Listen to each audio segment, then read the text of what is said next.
একটা মানুষের কখন জানেন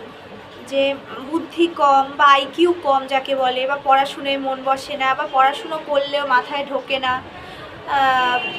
বা অনেক ক্ষেত্রে সেটা তো স্বাভাবিক হয়, কিন্তু অনেক ক্ষেত্রে আবার মেন্টাল রিটার্ডেশন বা তার আইকিউ বয়সের তুলনায় কম, অতএব তার পড়াশুনোতে সমস্যা হচ্ছে, এই সমস্ত ব্যাপারগুলো কখন হয় জানেন? যখন জন্মছকে বুধ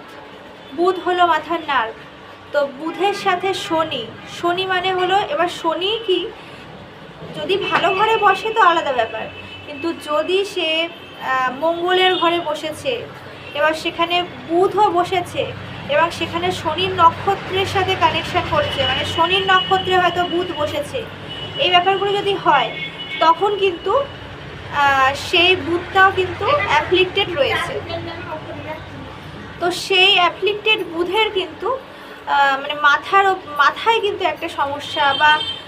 সে কিন্তু ওই মেন্টাল রিটার্ডেশনের পেশেন্ট হয়ে যাওয়া, বা তার সাথে যদি আবার চন্দ্র কানেকশান হয় তাহলে তো আর দেখতেই হবে না, তো তার কিন্তু এরকম সমস্যা আসে। বা ধরুন অনেককে দেখবেন যে তার আইকিউ কম, অনেক বাচ্চার